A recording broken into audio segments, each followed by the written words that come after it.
Welcome to Study Session 2, Demand for Education. Introduction. The last study session was on the definition of economics of education, and you also learned a brief history of economics of education. In this study session, you will be introduced to one of the important concepts in economics of education, and that is the concept of demand for education. Learning outcomes. When you have studied this session, you shall be able to explain the following concepts of demand: price, time, demand for education. Explain both the consumption and investment views of educational demand. Define educational demand schedule. Draw the education demand curve. Analyze the law of educational demand. Explain the factors that influence demand for education. Explain the concept of elasticity of educational demand. Basic concepts of demand. Many at times as human beings, we have wants, we also have needs. We are, however, unable to attend to all our desires due to the scarcity of resources. Thereby, we resort to making choices between alternative wants. Making choices leads us to demand goods and services which we desire and willing to pay for. Let's see how the concept of demand applies in education. Demand. This is the quantity of a commodity, goods and services that consumers are willing, able and ready to buy at a given period of time and at a particular given price. Dear students, you need to understand that there is what is called effective demand, and demand is said to be effective when the desire of the consumer is backed up by his or her ability to pay, purchasing power, money. In other words, there must be a willingness on the part of the consumer to buy together with his or her ability to pay. For example, for a man to demand a wife requires that such man must be willing to have a wife. The willingness to have a wife is necessary, but not enough condition for a man to get married, and the willing man must be ready. Furthermore, willingness and readiness are not enough conditions. The man must be able to shoulder marriage responsibilities. It should be noted that a man without a job, employment, will not very likely be ready to get married because of lack of resources, money, and so on to sustain such a family. Price. This is the cost of value or worth of a given good. The cost is monetary, and that is the reason why you will ask your fellow lady, how much did you buy your Mary Kay powder? The answer will be, it was bought at 1,200 naira. Also, a man will ask his fellow colleague how much it bought his home theater. The answer will be, it was bought at 55,500 naira.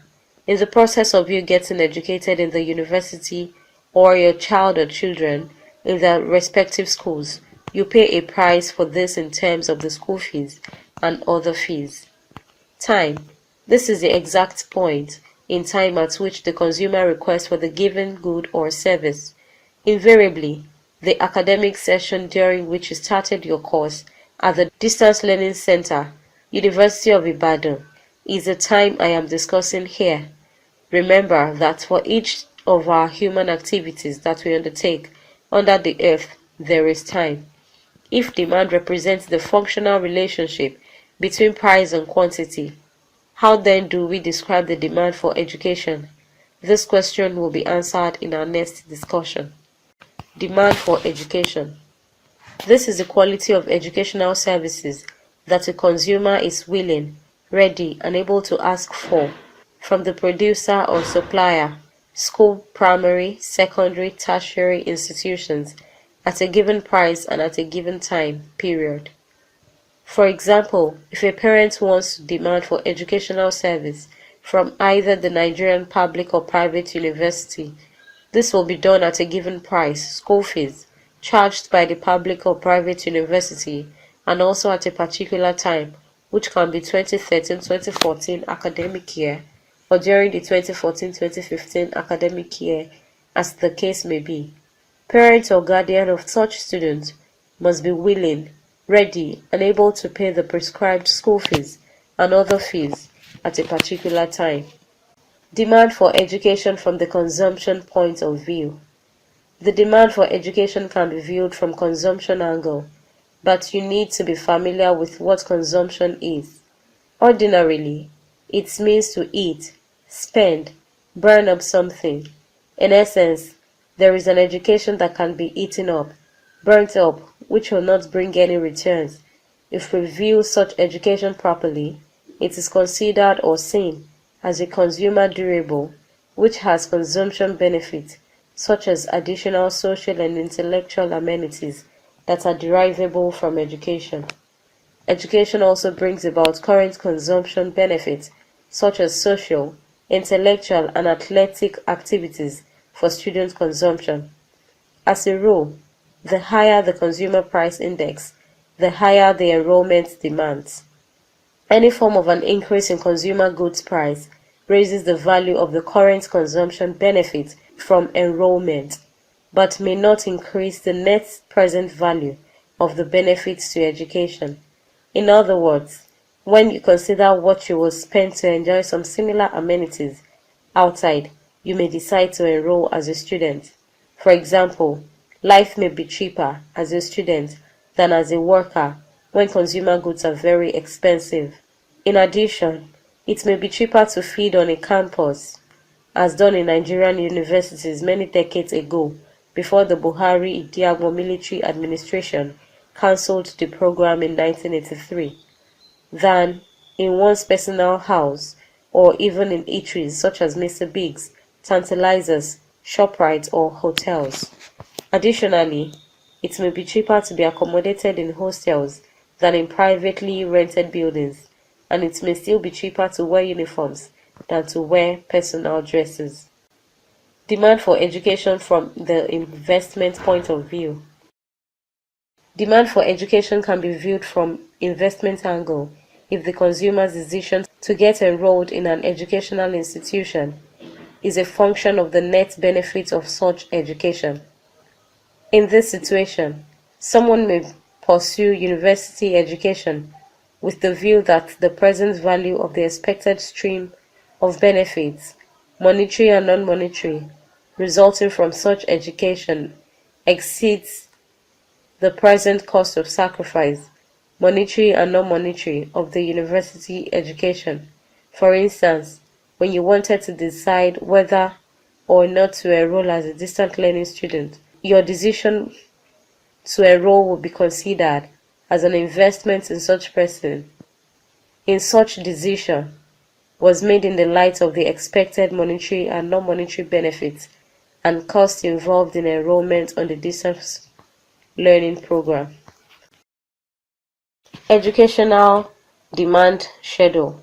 Do you know that you can place the prices of a product side by side with the amount of the product that people are willing to buy?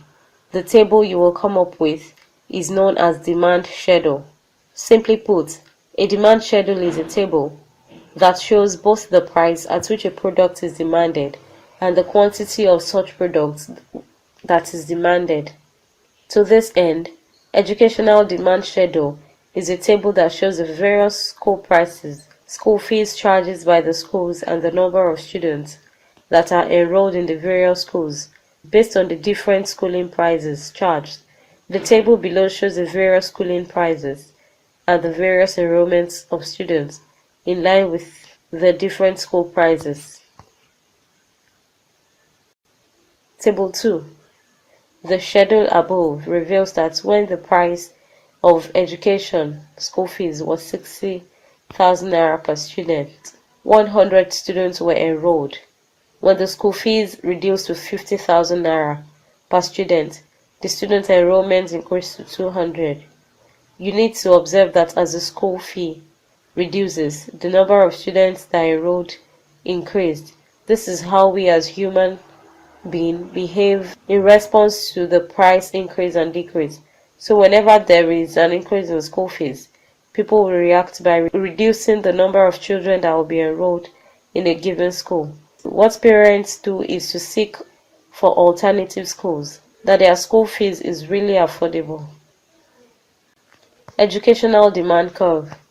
From the educational demand curve above, you can see that the curve slopes downwards from the left-hand side to the right-hand side, depicting that when the school fees was low, for example, £5,000,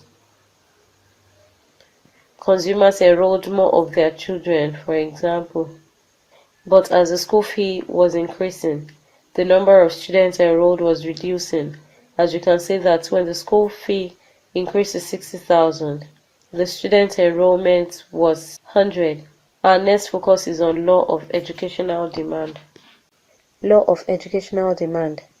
The law of educational demand expresses a relationship between the school fee charged and the number of students enrolled in the schools. The school fees is one of the factors that influence enrollment in schools. Economics of education have long deduced that the higher the school fee charged, the lower will be the enrollment. On the other hand, the lower the school fee charged, the higher will be the student enrollment. One of the fathers of economics, in the person of Alfred Marshall, puts the law of demand follows that amount of products demanded increases with a fall in price and diminishes with the rise in price. You as students need to observe carefully that this principle or law is applicable to the already stated law of educational demand above. The inverse relationship between the price of a commodity, school fee, and quantity demanded, student enrollment, is referred to as the law of educational demand. The inverse relationship between the price of the commodity, school fee, and the quantity demanded, student enrollment, is referred to as the law of demand, or better put, law of educational demand.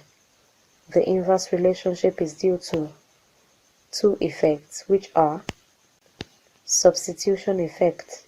Whenever the price of a commodity falls, such commodity becomes cheaper in relation to other goods. At this point, a consumer will be able to buy more of the goods and thereby satisfy his needs at minimal cost. This, if applied to education, shows that if the school fees charged by a school is not high, many parents will be able to send many of their children to the school, thereby purchasing large quantities of the available educational services at minimal cost. Income effect. The income effect comes about when there is a fall in the price of a commodity and consumers' income remains constant or unchanged, such that more goods and services can be bought with the unchanged income. For example, if a school earmarks the sum of 50,000 naira yearly for the purchase of books and other laboratory equipment, and as a result of a decrease in the price of these items, the school may purchase more quantities. The subsequent increase in the ability of the school to purchase more equipment implies an increase in real income, and this is the income effect. Do you ever consider if there is or are limitations to the law of educational demand as described above? This is discussed below. Limitations of the law of education demand. As earlier mentioned, the higher the price school fees, the lower the quantity of goods enrollment demanded, and the lower the price school fees, the higher the quantity of goods enrollment demanded.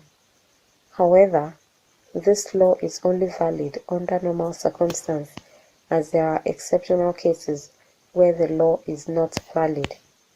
The exceptional cases include war. If a shortage is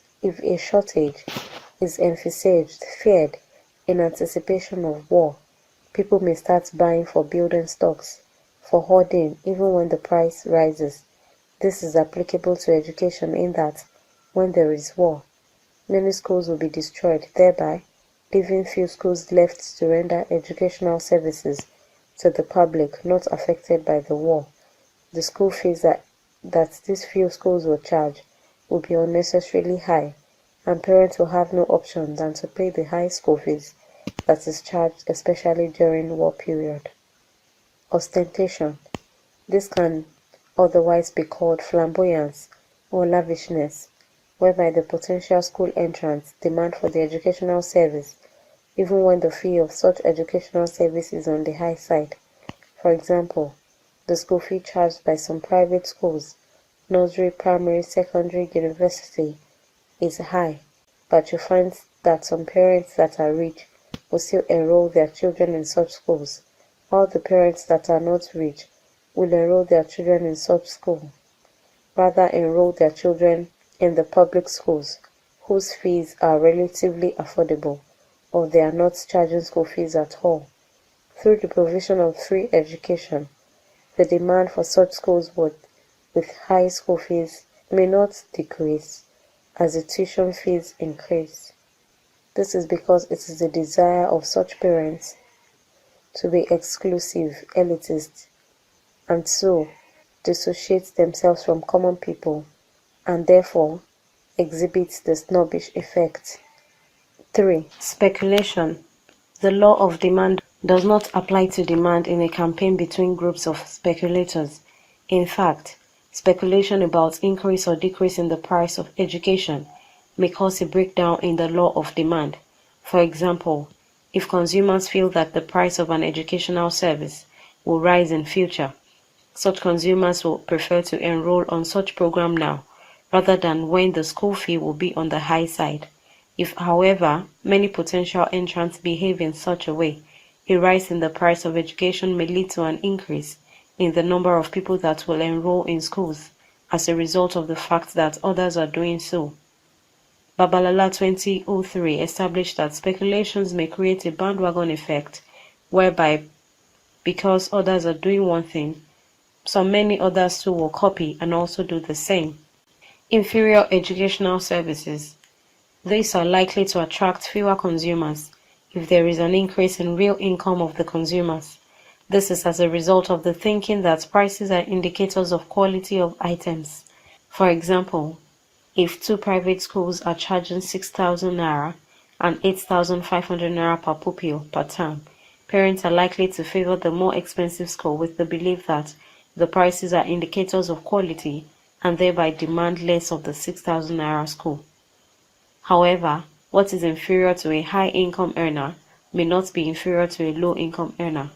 Inferior education is usually patronized by the poor people because they cannot afford the superior education. But if there is a rise in the incomes of the poor people, they will shift from the inferior to the superior education system. Let us now examine the factors influencing demand for education. Factors influencing demand for education. Price of the education.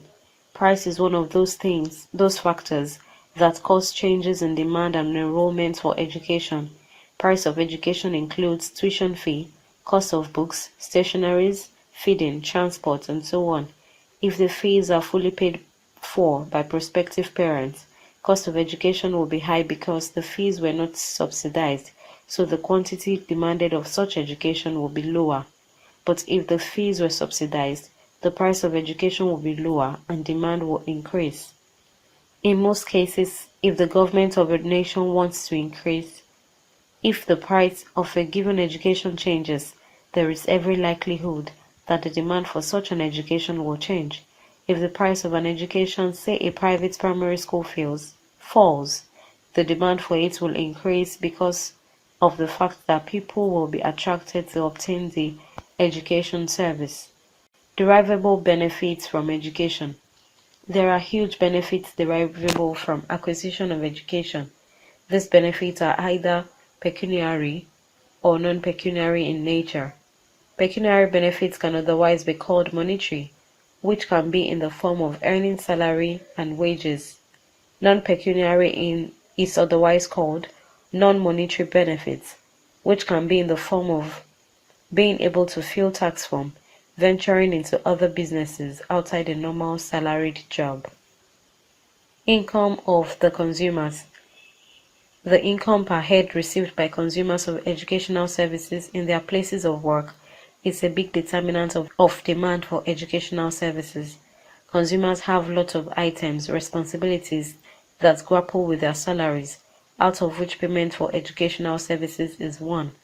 Necessary calculations have been done by individuals with respect to how to expend the salary. If the cost of acquisition of education will be on the high side, some reordering of responsibilities will be done by such individuals.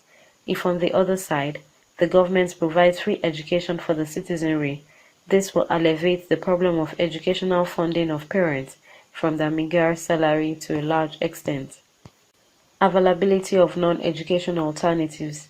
The provision of education services to consumers have their alternatives, which is the engagement in family businesses, learning of a trade, traveling out of the country, and so on.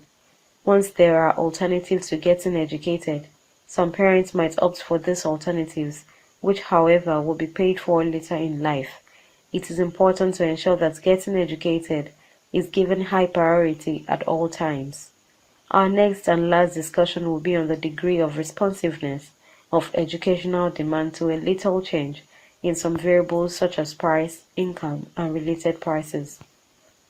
Concept of elasticity of educational demand. As a student, you will have seen elastic at one time or the other, probably with your fashion designer. If you have also used rubber band, it falls into this category, which is elastic in nature. This section has to do with elasticity of educational demand. Please remember that you cannot expand the elastic that you lay your hand on to any extent, and likewise the rubber band that is on you. Further, remember whenever you transact business in the bank and you are given large sums of money, you ask the bank teller to give you rubber band to hold firmly your money. Elasticity has to do with how one can stretch, extend, elongate, make longer, and the elastic that is on you. If we, however, apply what we have been examining to our discussion, that is demand for education, the consumers can allow large number of their children to attend schools or decide to reduce the number of their children that will attend school due to changes in price. This decision of allowing large or small number of children to attend school or get enrolled in school based on the fees that are charged is called elasticity of educational demand.